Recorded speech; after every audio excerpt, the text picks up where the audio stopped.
Hello and welcome back to Pie for Dinner. In today's video, we're going to be briefly going over limits and 4 ways that you can solve them. Limits are at the core of calculus and they allow us to understand how functions behave as they approach specific values. When we talk about limits, we are interested in what happens to a function as it gets closer and closer to a particular value. This is often represented using the notation lim. This notation is read as the limit of f of x as x approaches a equals b. The 4 methods for solving that will be discussed in today's video are direct substitution, factoring, rationalization, and the squeeze theorem.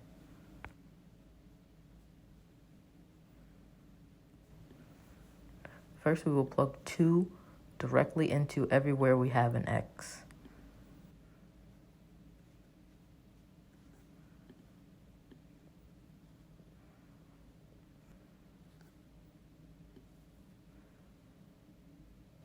Through evaluation and simplification, we see that the limit is 9. Again, we will plug in 2 everywhere we have an x.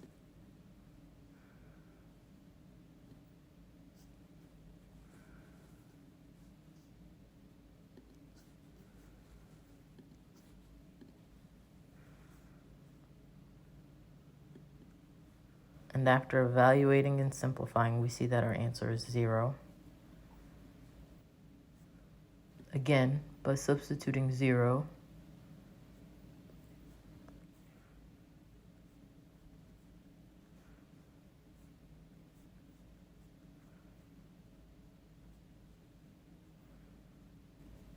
we see that our answer is 0. Now we will do some examples of evaluating limits using factoring. For our first factoring problem, if we substitute -4 into our equation, we get 0 over 0. However, if we factor out the denominator, we're able to cancel, which leaves us with 1/4. Again, if we plug in our value, we get 0 over 0. So we will factor out the numerator and the denominator.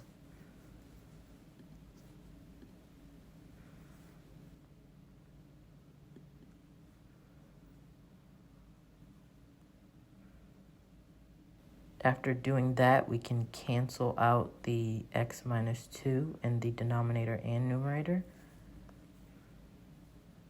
which leaves us with x minus 1 over x minus 3. And when we plug in 2, we get -1.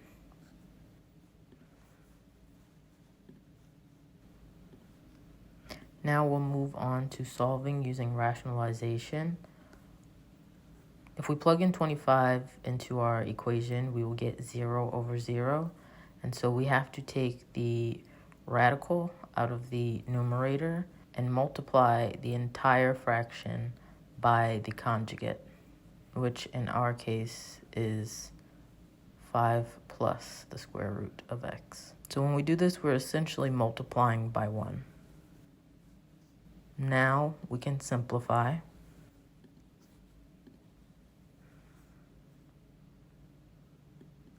The square root cancels with the squared, and so if we evaluate the 5, that gives us 25 minus x over 25 minus x times 5 plus the square root of x. The 25 minus x in the numerator and denominator cancel, which leaves us with 1 over 5 plus the square root of x.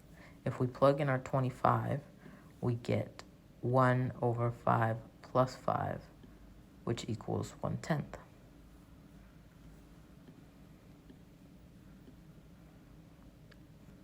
Again, if we plug in our number, we get 0 over 0.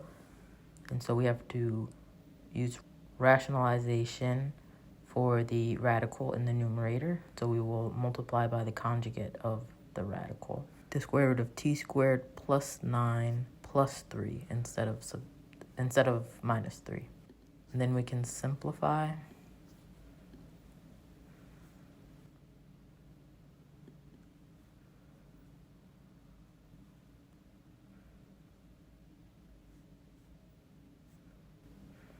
and the squared will cancel with the square root, and we can evaluate this 3 squared.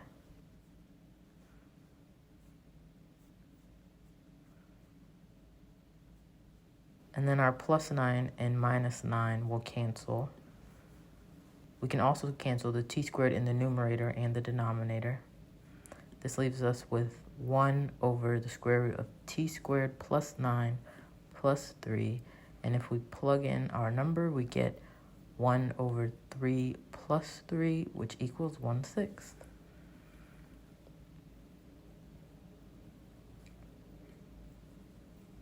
Moving on to the limits of trig functions, we have the squeeze theorem.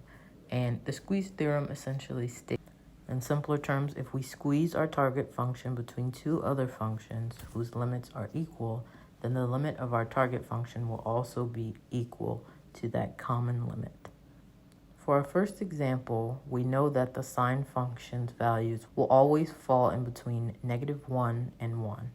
And therefore, we know that the values of sine of 7 over x will also have to fall in between -1 and 1. Now, if we multiply sine by x to the power 4, it's the same thing as multiplying our outer functions by x to the power 4. And so we can multiply both sides.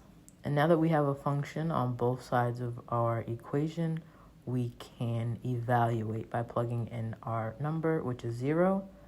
And so we have 0 and 0 on both sides, which means that the limit of our function must also be 0. Again, we can use the squeeze theorem with cosine because we know that cosine also falls between -1 and 1.